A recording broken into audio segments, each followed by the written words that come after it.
Operte, mga kapuso, kinalipay sa Isabela. Mas naging masadya sa pagbisita sang pila ka kapuso artist nga madamo pang natunan sa banwa. Nakatutok Aileen Pedreso. Bilang pagpasalamat kag pagselebrar sa mga nabaton nga bugay, tuigan nga ginahiwat ang kinalipay sa Isabela sa Negros Occidental. Ang Kapuso Stars, wala nagpaulihi.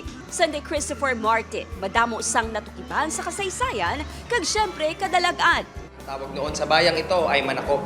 Ngunit noong 1861, pinalitan ng unang parish priest ang pangalan ng bayan at ginawang Isabela para kay Queen Isabela II ng Espanya. Proud ang mga taga-Isabela dahil 2 beses nang nabigyan ang bayan ng Seal of Good Local Governance or SGLG mula sa DILG. Si Pepita Curtis naman, naapresyar ang matahom nga mga bulak na sampagita. Maraming makikitang bulaklak dito, katulad ko, Charos. Pero dito po, ang pinakamarami, syempre, ang pambansang bulaklak natin, ang sampagita. Syempre, hindi kompleto ang experience kung hindi matilawan ang manamit nga sarisa chips. Maraming masarap na produktong may pagmamalaki ang Isabela. Ilan lang dito ang sarisa chips.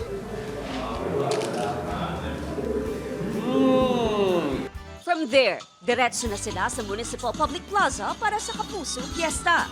Times 2 kuno ang kasadya nga nabatsyagan sa Kapuso Stars. Ang saya-saya po namin dahil nakita po namin yung mga napakaganda yung mga smiles. Sobra ako nagpapasalamat sa mga kapuso natin dito sa Isabela, Negros Occidental dahil sa mainit lang pagtanggap. Siyempre yung mga tao dito sa Isabela, sobrang saya nila. Sobrang init ng pagtanggap ng mga kapuso natin dito sa Isabela, Negros Occidental. Sobrang appreciative sila.